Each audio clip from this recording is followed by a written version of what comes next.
Muito bem, chegamos à lição de número 4 com o título Promessa e Obediência. Faremos agora o resumo desta lição, uma lição muito importante. Por quê? Porque quando nós vamos ver as promessas do Senhor e tem as promessas condicionais, que são aquelas que dependem da obediência humana para que aquela promessa se cumpra sobre a vida daquela pessoa. E tem uma promessa incondicional, por exemplo, o arrebatamento é uma promessa incondicional. Ou seja, se um homem for obediente a Deus, ou se o homem não for obediente a Deus, Jesus vai arrebatar a sua igreja. Mas, no entanto, a obediência, ela acompanha não somente para que a promessa condicional venha sobre a vida da pessoa, mas também a promessa incondicional. Por exemplo, o arrebatamento da igreja também depende da obediência do homem para que ele participe dessa promessa, para que venha desfrutar das promessas. Ou seja, para desfrutar da promessa, tanto a promessa condicional como a promessa incondicional, depende da obediência do homem para que ele possa desfrutar dessas promessas. Então, se você quer desfrutar das promessas de Deus, seja ela condicional ou seja ela incondicional, você tem ou eu tenho que estar em obediência à santa palavra do Senhor. João 14,15 está dizendo: se me amardes, guardareis os meus mandamentos. Ou seja, se me amar, vão obedecer o meu mandamento, vão obedecer a minha voz. Verdade prática, a obediência a Cristo demanda bênçãos espirituais que influenciam diversas áreas da vida. Eu vou corrigir aqui, que influenciam todas as áreas da vida. Então, a obediência a Cristo, ela influencia em todas as áreas da nossa vida, com certeza, né? Leitura bíblica em classe se encontra em Deuteronômio capítulo 29, do versículo 1 ao 9. Aliás, do versículo 1, depois do versículo 9 ao 12, e Hebreus capítulo 8, versículo 6 ao versículo de número 13. Nós vamos agora para a nossa introdução, para que a gente possa fazer o resumo desta lição, muito importante para que a gente entenda, né? Muitas vezes a pessoa quer colocar a culpa em Deus em tantas coisas, mas vivemos uma vida de desobediência. Nós precisamos o quê? Obedecer ao Senhor, nos humilhar aos pés do Senhor. A introdução está dizendo: a Bíblia apresenta uma relação entre promessa e obediência. Ao longo das Escrituras, percebemos que a obediência é um princípio divino que não caducou no Novo Testamento. Ela continua sendo requerida por nosso Senhor para vivermos promessas específicas de Deus neste mundo. O Deus que prometeu no Antigo Testamento é o mesmo que prometeu no Novo Testamento. E ao mesmo tempo exige de seu povo obediência à sua santa palavra. Entretanto, quais são os termos da obediência do novo concerto? Então, é isso que nós vamos, nos aprofundar aqui através dessas lições. Então, conforme revelado no Novo Testamento, é o que estudaremos nessa lição. Então, quais são os termos? Quais são... De que maneira nós precisamos obedecer? E outra coisa, como obedecer a um comando se nós não entendermos aquele comando? Então, como eu vou obedecer? Imagina quando a sua mãe, você ainda é uma adolescente, uma criança, e a tua mãe ou teu pai te diz assim: filho, faça assim, tal, tal, tal. Aí você diz assim: peraí, o que a mãe pediu? O que meu pai pediu? Você chega pertinho deles e diz assim: ô mãe, o que a senhora pediu? Pai, o que o senhor pediu? Aí ele te dá aquela voz de comando dizendo: filho, vá até a padaria, compre isso. Filha, vá até a padaria, compre isso. Então você entendeu. Agora, se você não quiser ir, vai ser a sua desobediência. Mas você precisa primeiro entender. E o Brasil hoje, mais de 90% das pessoas se autodenominam cristãos, mas não entendem a voz do Senhor Jesus. Mas como vou entender? Para entender, precisa ler a Bíblia, buscar a ajuda do Espírito Santo para compreender as Sagradas Escrituras. Me faz lembrar do evangelista Filipe, quando vai ao caminho que levava a Gaza, e o Espírito Santo ele manda ele correr atrás daquela carruagem, e ali está o eunuco da rainha de Candace, e ele está lendo Isaías 53 em voz alta, e Filipe diz para ele: entendes tu o que lê? E ele responde: como entenderei se não há quem me ensine? Então nós precisamos obedecer a palavra, precisamos compreender a palavra, e precisamos o que? Ensinar a palavra para entendermos essa palavra. Na parte 1, a obediência no Antigo Testamento. No item 1, concerto de Horebe. Nós vamos ver agora então o concerto de Horebe. No concerto feito por Deus com o povo de Israel no deserto de Horebe, que está lá em Deuteronômio capítulo 29, era uma reafirmação das promessas, era uma reafirmação das promessas que ele havia feito a Abraão e seus descendentes. Então Deus fez um concerto com Abraão, fez uma promessa a Abraão, e agora ele veio o quê? Reiterar, reafirmar. No deserto de Horebe, também denominado Sinai, ficou patente que o concerto divino exigia santa obediência do povo. Para que essa santa obediência? Para que Deus exige esta santa obediência? Para que fosse bem sucedido entre as nações. Se diligentemente ouvirdes a minha voz e guardardes o meu concerto, então sereis a minha propriedade peculiar dentre todos os povos, porque toda a terra é minha. Então há uma promessa aqui, essa promessa ela é o quê? Condicional. Qual que é a promessa condicional? Se você diligentemente ouvir a minha voz, você precisa o quê? Ouvir a palavra, entender a palavra, para que possamos, né, colocá-la em prática. No deserto do Horebe, também denominado Sinai, ficou patente o concerto, ficou patente então esse concerto de Deus, esse concerto que Deus, né, fez ali, agora reafirmando esse concerto pela sua santa palavra. E agora nós precisamos do quê? De uma obediência. Para que o povo de Israel obedecendo, a Bíblia chama eles de reino sacerdotal, chama eles de povo santo. A nação de Israel deveria obedecer aos mandamentos do Senhor para viver as promessas durante a sua peregrinação no deserto. Você vai dizer, pastor, eles peregrinaram no deserto, eles venceram no deserto, sim, mas eles penaram no deserto, ou seja, eles sofreram muito no deserto. Não era isso, porque nós vamos ver ali que quando no deserto, eles mais reclamavam do que agradeciam a Deus. Você vai dizer, pastor, que é certa feita que eles reclamaram que não havia carne, Deus mandou-lhe cordonizes, né? Cordonizes e supriu toda a necessidade daquele povo, sim, mas Deus não mandou porque eles reclamaram, Deus mandou mostrando a eles que Deus cuida deles, ou seja, se ao invés de reclamar eles tivessem se juntado e orado e pedido a Deus, Deus mandaria a bênção e não haveria aquele castigo que houve sobre a vida deles. No item 2 aqui, né, da primeira... no item 2, concerto nas Campinas de Moabe. Agora nós vamos ver o concerto nas Campinas de Moabe. Muitos anos se passaram depois do concerto de Horebe e a maioria dos peregrinos havia perecido no deserto. Então Moisés reuniu novamente o povo, agora nas Campinas de Moabe, pois uma nova geração estava prestes a entrar na terra prometida.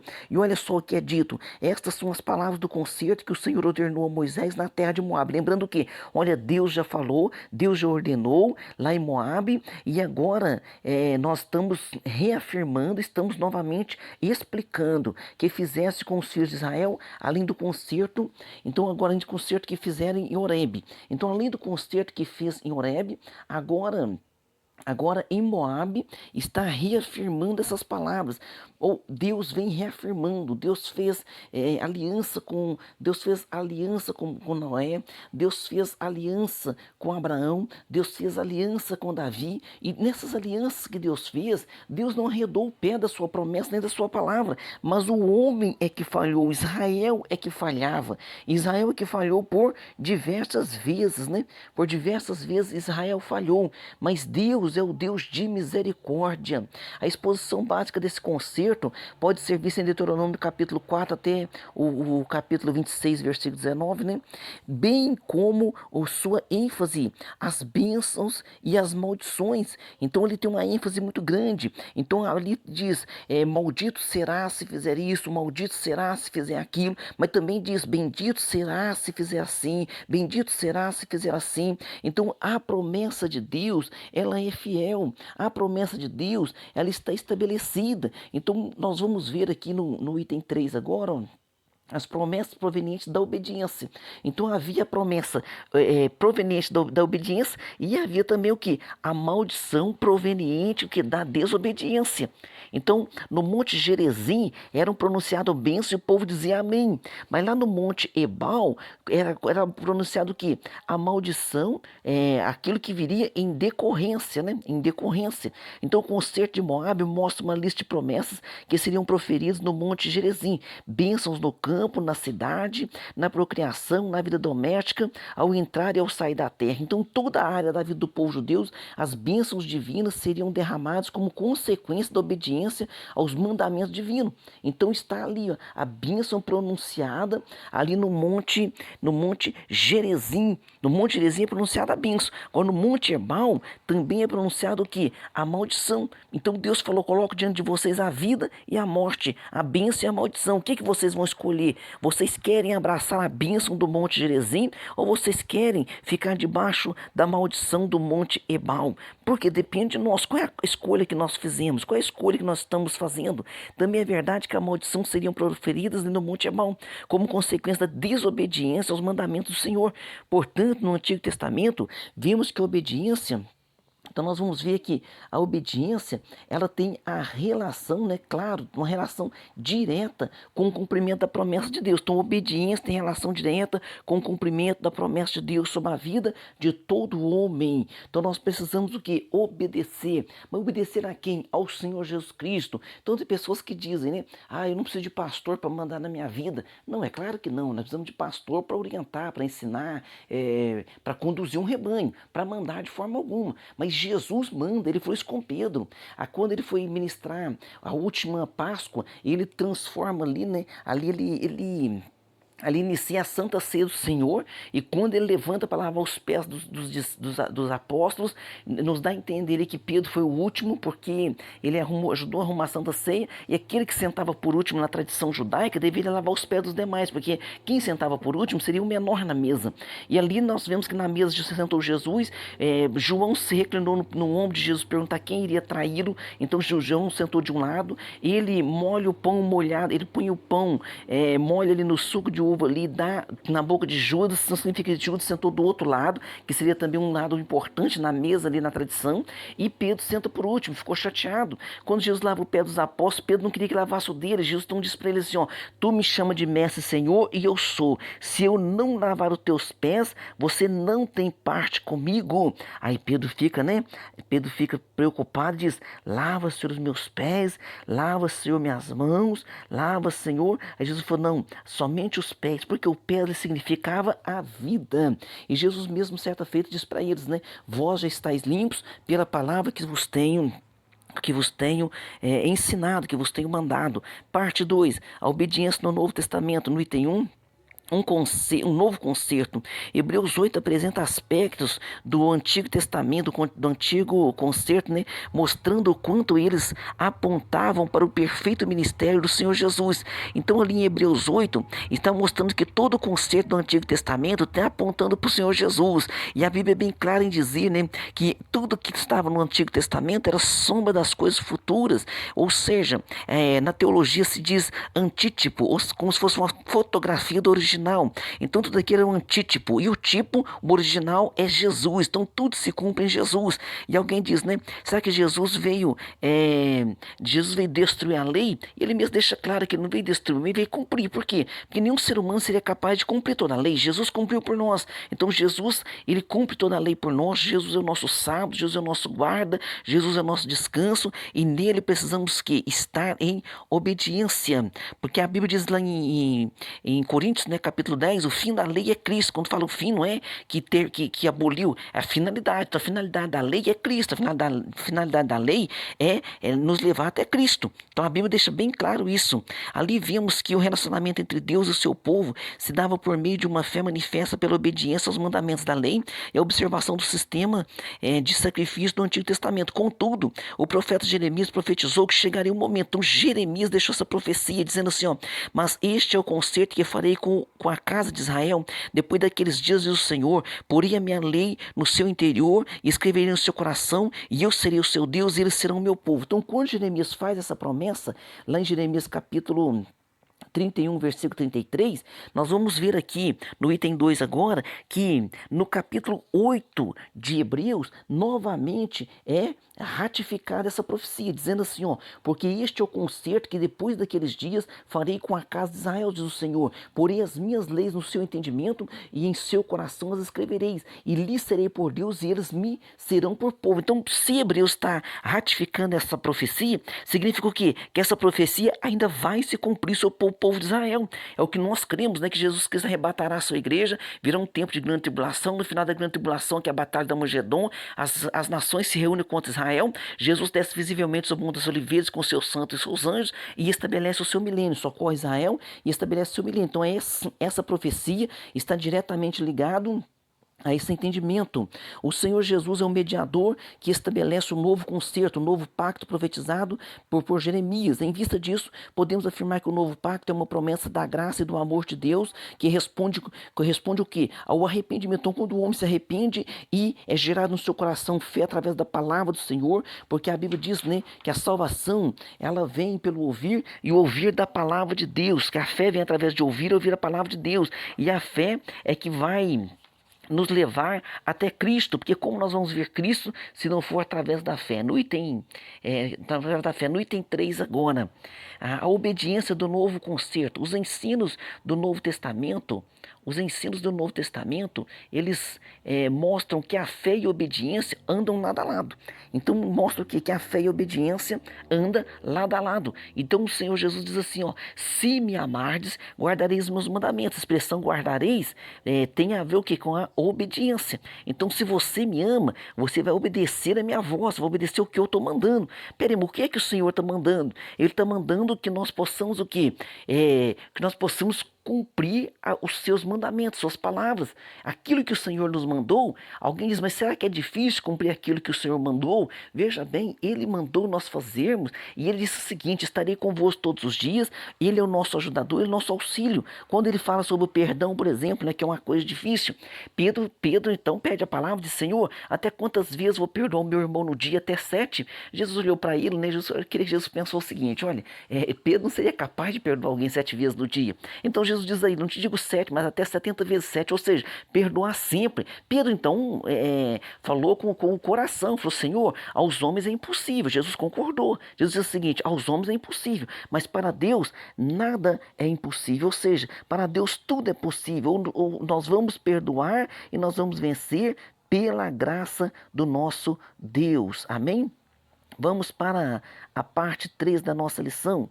Bênçãos provenientes da obediência a Cristo. Agora, bênçãos provenientes da obediência a Cristo. No item 1, bênçãos espirituais. No Novo Testamento, é o Espírito Santo que rege a vida dos que fazem parte do novo concerto por meio de Jesus Cristo, mediante a fé. Nesse contexto, aprendemos que uma vida de obediência a Cristo, mediante a obra do Espírito Santo, demanda bênçãos de natureza espiritual que abarcam todas as áreas da nossa vida.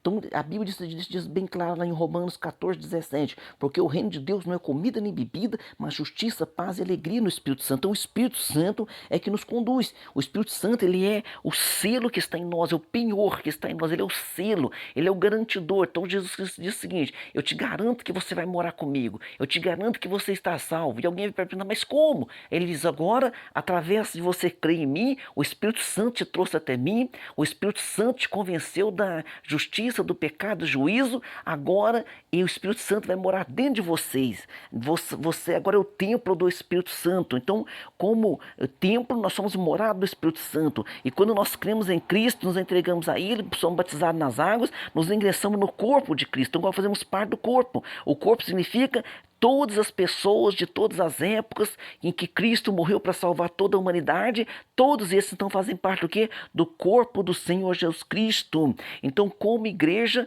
nós fazemos parte do corpo, mas como templo, nós somos morada do Espírito Santo. É algo realmente maravilhoso dado por Deus à humanidade, né, o ser humano, porque sozinho nós jamais conseguiríamos. Parte 2, no item 2 aqui da parte 3, justiça e paz. Quem obedece a Cristo vive piedosamente em sua presença e em justiça. Dessa forma temos uma vida de retidão proveniente do quê? Claro, da fé, a fé, né? Então a fé é tão importante, tão maravilhosa. Hebreus 11, versículo 6, sem fé é impossível agradar a Deus. Então através da fé e da obediência a Cristo, pois fomos justificados e santificados por Deus. Então aqui, Em 1 Coríntios 6 diz isso bem claro, olha só. Nós havemos sido lavados, haveis sido santificados e haveis sido justificados. Em nome de quem? Em nome do Senhor Jesus Cristo. E pelo quê?